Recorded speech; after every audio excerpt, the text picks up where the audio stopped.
OECD backs Tory demands for Boris to cut taxes for now to save the economy as it warns UK plc is set to flatline next year, performing worse than every other G20 country except for sanctions. OECD revised down forecasts for growth around the world amid Ukraine crisis.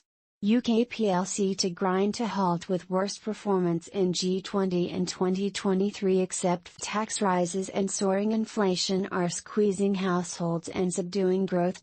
Boris Johnson was today urged to cut taxes for now to save the economy, which is set to flatline next year and perform worse than every other G20 country except the OECD. Painted a grim picture of the impact of the Ukraine war as it revised global growth down dramatically and jacked up inflation forecasts. But it highlighted the effects of soaring inflation in Britain, due to reach double digits by the end of this year, suggesting the government should push back efforts to raise revenue to avoid squeezing households. It downgraded growth estimates this year from 4.75% to 3.6%, while in 2023 GDP is expected to flatline. Only Russia, which has been hammered with sanctions over Vladimir Putin's invasion, is slated to fare worse among the wealthiest group of countries, with a 4.1% contraction. The intervention will heap pressure on the PM and Chancellor Rishi Sunak to ease the record tax burden, after national insurance was increased to fund the NHS and social care and thresholds were frozen.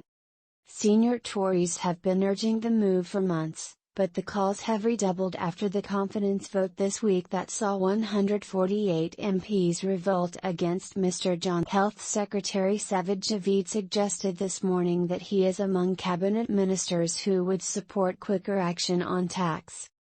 "I'd like to see us do more on tax cuts and am someone just like, I think, every member of the government, all of my colleagues. We want to see taxes as low as possible," he said in a round. OECD chief economist Lawrence Boone said, "Inflation is high compared with other OECD countries in the G20. The other thing is there is fast monetary tightening which is obviously responding to inflation, and there is fiscal consolidation which is the highest in the G7. The assessment added, the government should consider slowing fiscal consolidation to support growth.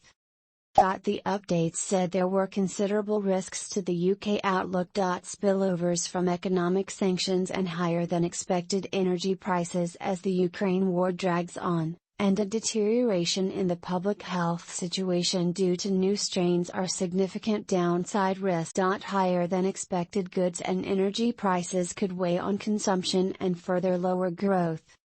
A prolonged period of acute supply and labor shortages could force firms into a more permanent reduction in their operating capacity or push up wage inflation further. A progress in trade deals could support trade and improve the outlook.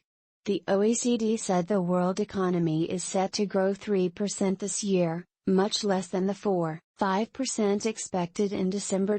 Growth will then slow further next year, to 2.8%, down from a previous forecast of 3.2%. Meanwhile, any quick relief from price hikes is unlikely, with inflation expected to peak at 8.5% this year in OECD countries before dipping to 6% in 2023.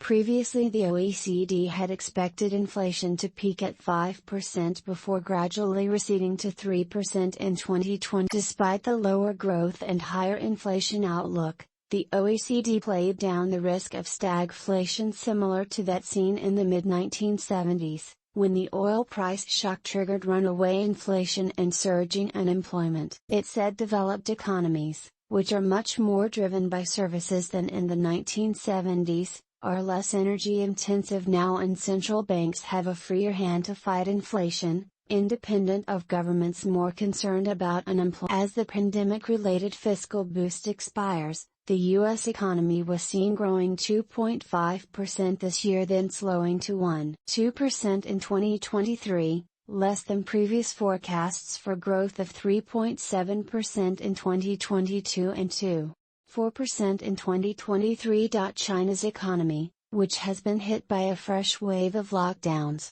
was predicted to grow 4.4% 4% this year and 4.9% next. That was down from the previously estimated 5.1% in both years. The Eurozone, which is exposed to Russian energy imports and the fallout from the war in Ukraine, is expected to grow to 6% this year and 1.6% in 2023, down from forecasts of 4.3% and 2.5% respectively. Mr. Johnson stressed to Cabinet yesterday that delivering tax cuts would help produce considerable growth in employment and economic progress. The PM also ordered ministers to bring forward new initiatives to slash government spending in order to free up cash for tax cuts. Mr. Sunak has repeated his pledge to introduce a range of tax cuts for business in the autumn in order to encourage investment. But senior Tories warned it was now time to turn the rhetoric about cuts into reality in order to boost growth, help families with the cost of living and restore Tory fortune. It came as former Brexit Minister Lord Frost said the PM needed to change direction in the wake of the confidence vote. He insisted, "We're delivering an economic policy that's not going to deliver prosperity and wealth. If he can change that, he can get onto a different path and save his premiership and government." The Tory peer told the BBC that increases in national insurance and corporation tax should be reversed. He said, "It is not conservative to be raising taxes, and it is undermining growth and prosperity. We need to improve productivity and investment, and not weaken it." Foreign Secretary Liz Truss said the government's agenda now had to include getting taxes down and getting the economy